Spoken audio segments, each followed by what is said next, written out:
Oh, hi. I didn't see you there. Just kidding. Just trying a new intro. This is Conversation 2, and this is our last class.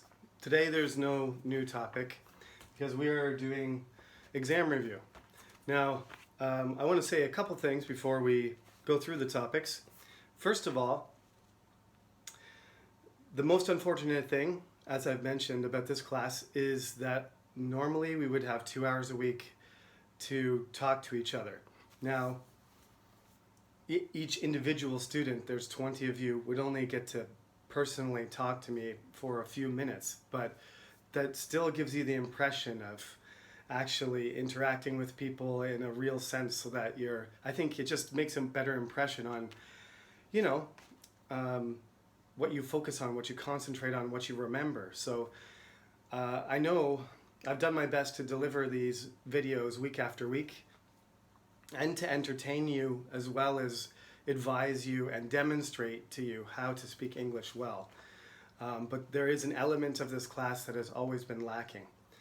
I finally managed to figure out how to do Zoom properly. It has been very difficult for me to change any of the format of the classes because we started 2 weeks late, and then I had already decided what I was going to do, and I had no time to change platforms or change the curriculum because we were already 2 weeks behind. And then for 2 months we did makeup lectures every weekend, and I was doing those lectures at night because my kids were here, which they're not. You can hear, that's why there's sun beaming. I also need better curtains, but there was nothing I could do to keep up to the pace of the semester. So I'm not apologizing because it's not my fault, but I realize that there were some things lacking, and especially for freshmen, I'm sorry that you couldn't have more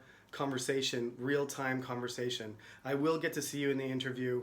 The schedule is up. You should check your time and make sure you're there 10 minutes early. And that will be your only opportunity to talk to me in person.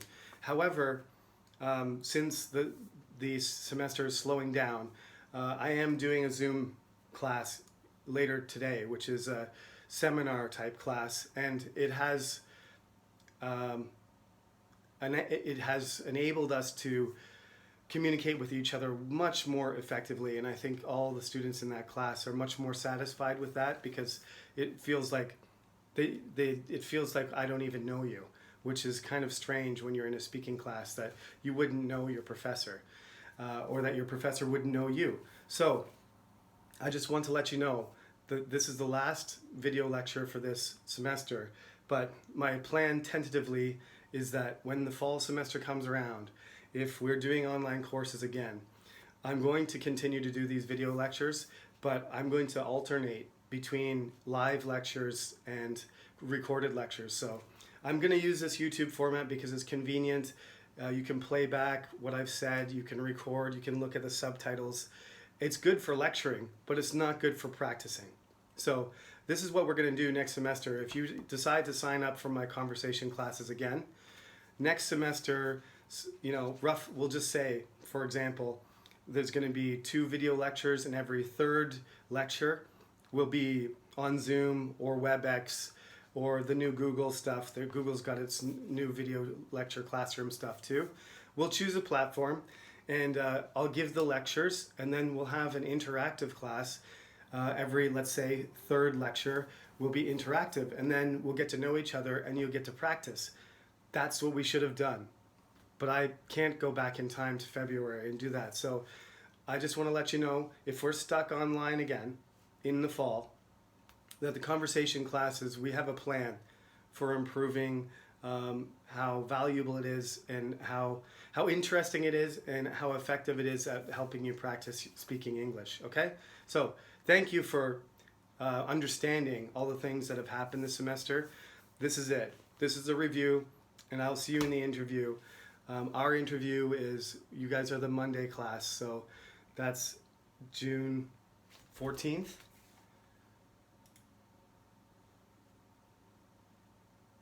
Sorry, it's June 15th. Excuse me, it's 2 weeks from now. So 2 weeks from now, please come to my office, and we'll have our interview and get our chance to meet each other, and then you're done for the summer. Okay? So these are the topics. I'm going to post these topic lists today too, in addition to the other material that I've been putting up for you. So there's going to be this full topic list, but if you've watched all the video lectures and you've done your homework, you know them already. So the first one is self-introduction. I don't think I need to go over that one because we spent a whole lecture on that, and that everybody has to do that. You need to give your basic information about yourself, then add something about your family or where you came from, your status, like you're a student, all that basic information, plus a few things to fill in some details about yourself. If you want to talk about your personality or your hobbies, that could complete your introduction, because you should introduce yourself for more than 30 seconds. I want you about a minute and a half to 2 minutes, right? So make sure you give all the basic information, not including your age if you don't feel like it, but usually young people don't care. And then you fill in the details a little bit with some background, where you're from, or what you like to do, what your interests are. If you have a part-time job, you can talk about that, talk about your family, or talk about your personality. Okay, now the first chapter in the book was about world languages. So what I asked you to do was choose a language, any language, and just tell me why you're interested in studying that language. It could be English, but you got to give me the reasons why. You have to be specific, and you can tie them to a certain teacher you had, or because you watched certain types of movies and you want to understand, or you want to listen to the music. You love BTS, so you want to be able to sing in Korean. I don't care what the reason is, but you need to choose a language, not your native language, not your first language, any other language, whether you're studying it or not. Could be Russian, could be a language from Africa, could be Portuguese, doesn't matter, but you tell me the reasons why you're interested in the language, and that's the content of that question. Topic number 3 was fashion, and fashion is a very broad topic. As I said, some people like shopping, some people don't. Some people like clothing, some people don't. Some people have favorite colors or designs, or some people like clothes I don't like clothes, so what am I going to talk about? All the newest fashions? No, because I have no idea what they are, right? But I can talk about things that I like to wear, like sports. I love sports stuff. I love new basketball shoes and soccer cleats. I like hockey jerseys. You may have seen my Oilers hoodie earlier this semester. Lots of people made comments on that. You can say, you prefer summer clothes because they're light and you don't have to wear as much. Or you can say you love, long pants and sweaters because they keep you warm in winter. You have to talk about something related to fashion, but it doesn't have to be something like, in-depth or like a specific knowledge of fashion or interest. If you want to do that and you want to talk about your favorite fashion designer, or you want to talk about a rich person's fashion that you like, you go ahead. That's fine. But as long as you stay on topic, you can say you don't like it or you like it, or put it into a situation, or describe what it looks like and why it's attractive. That's what you need to do for that topic. A life experience. Now, this is a very open-ended topic that I asked you to do. So in the textbook, it's chapter 3. The examples include, 2 long-lost sisters meeting each other after 50 years, getting married, getting divorced. Hopefully that's not happened to you yet. Graduation. It could be another person's wedding. It could be somebody, your sister being born or your brother being born. You can choose any kind of event you want and talk about how it affected you. That was what I asked you to do. It should be something important. So choose an event in your life that affected you and tell me how it affected you. Topic number 5 is folk tales. And folk tales are just stories that have usually a moral lesson to them. You can choose one from any culture. Obviously, you have to explain it in English. You have to make sure you tell me, set the scene, what's happening, where it's happening, what are the characters involved, why it's happening, and then usually when you conclude the story, you have to say, you know, why do we tell the story? Why is it so famous? Well, it teaches children not to play outside at night and run away from their mothers because they'll be eaten by a tiger. That could be the lesson. So, any culture, any story, it should be from a long time ago, and folk tales usually involve some sort of animals or creatures, and they teach you a lesson or explain the origin of something. Homes and houses. People did a pretty good job, actually. I was impressed. You just have to include the description of a home or a house that you've lived in or you currently live in, and tell me whether it's good or bad, and describe it, right? It doesn't have to be your favorite house. It can just be a house, apartment, office-tel, villa, houseboat, whatever. Tent, if you lived in a tent. It can also be a house that you want to live in. If you want to live in a castle, or you want to live in a mansion, or you want to live in a penthouse, that's also allowed. Just remember, stay within 2 minutes and be descriptive and tell me what it is about the house that you really like. Is it because it's cheap? It's not expensive? Is it because it's comfortable? Is it because it's got a lot of space? Is it because the location was great and there was entertainment and your job was nearby? I mentioned, I think, in that lecture, my memory for all these lectures is getting muddled a little bit, but I think I mentioned my office-tel when I first came to Korea. It was a tiny little thing with, the bathroom was right beside me and the kitchen was right beside me and my bed was in between. That was my least favorite house. But it was pretty convenient because I could walk 5 minutes to work. And when I lived in the professor's dormitory, I could basically take off my pajamas, put on my clothes, roll down the hill, and go to class, just like you guys do when you get out of the dormitory. So describe a house and tell me why you think it was a good home, or in some cases, a bad one. Volunteering and charity work was next. I said don't talk about donations, and if you don't have any volunteer experience, think about what you would do, right? Or what you could do, or what you should do. Okay, so there is a sort of social obligation, I think. If you're a good person and you're healthy and you have enough money and time, you can be selfish and just do whatever you want. And I hate to say it, but it's true. It is selfish. There's lots of people that don't have enough and don't have free time and are not healthy.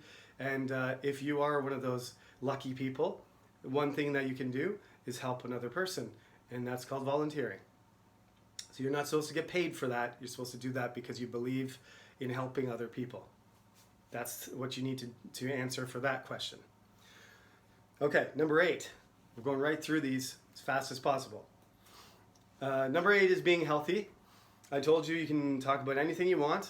Exercise, what you eat or what you don't eat.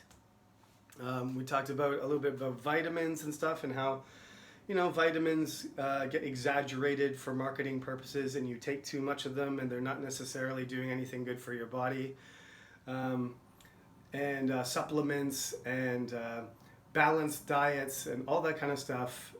Sleep patterns. There's a lot of different aspects of health you can talk about. There's also mental health also. So you take an aspect of health and focus on that and explain what you do or don't do, again, do or don't do or should do or could do to improve your health.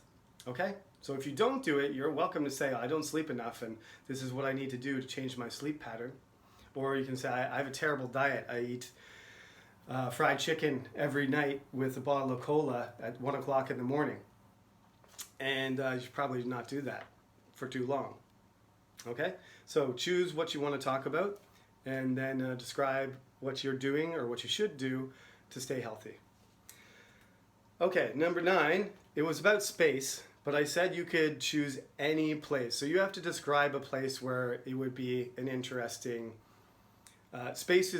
Everybody can talk about space if you want to, but you don't have to talk about space. You can talk about the Himalayas, or you can talk about at the bottom of the ocean, or you can talk about the Amazon, or you can talk about the desert, being in the middle of the desert. It has to be an extreme place that's really far away. And you have to tell me why you would be interested. Antarctica is a great one.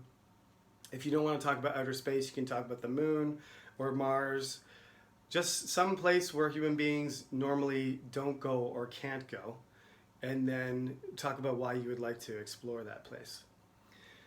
Okay, and next it was time management, how you can do better with spending your time well, be more productive, don't waste your time, don't kill, like do productive things, organize your time, create schedules, multitask, focus, concentrate, right?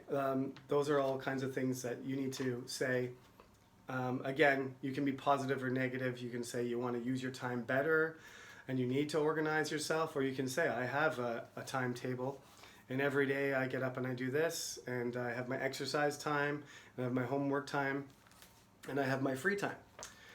You can tell me how you spend your time. That's the topic.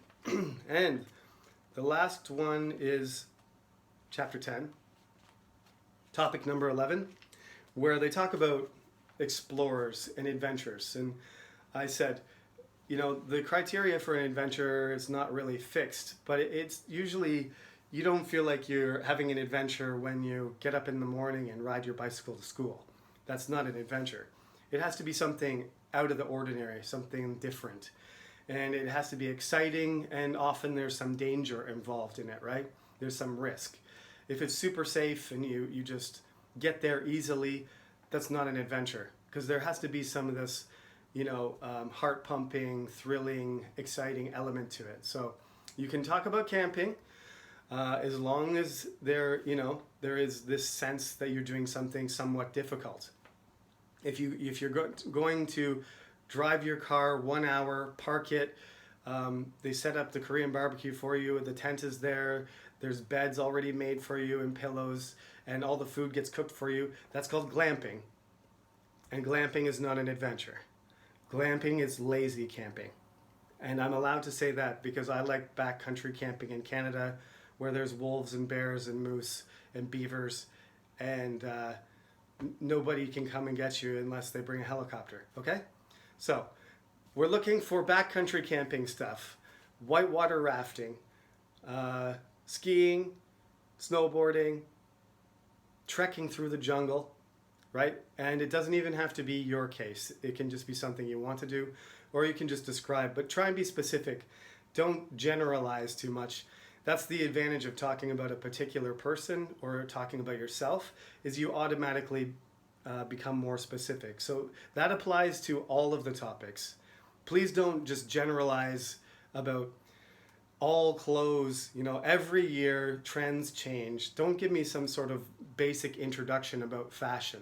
Please narrow down your topic to something specific, like this spring, this item made by this person, why it's cool and why I want it, but I can't buy it because it's too expensive. Now you're giving me information that's useful. Talking to me like we're talking about looking up fashion in the dictionary or in the encyclopedia is not what we're looking for. I'm looking for personalized answers. So if you choose to talk about something that's not your personal experience, you still have to narrow it down to something specific. Another person, a character, or a situation that is detailed. So don't forget that. Generalizing is going to lower your content score. Okay? That's it. That's your exam. Everybody does a self-introduction, and then the remaining 10 questions, I will ask you 2 randomly. I haven't even chosen what they are. I'm just gonna put my finger down the list and then just pick one. And then when you're done that one, I'll pick another, and then the next student will be the same. It's completely random. The questions are basically balanced. I don't think any are super difficult or super easy. So everybody's going to be treated fairly. And remember, the grading curve is relaxed, so you should be relaxed too. Come in with your mask, sanitize your hands. You don't have to clean your desk because you're going to sit in my office. Do your best, and 6 minutes later, you're free to go for the summer. So if there's any questions, you can send me an email, but I think what I've told you is pretty comprehensive. So please review the lectures, look at your notes. The textbook is a great resource, as usual. And I will see you on June 15th, Monday morning. Okay? Take care. Have a great day.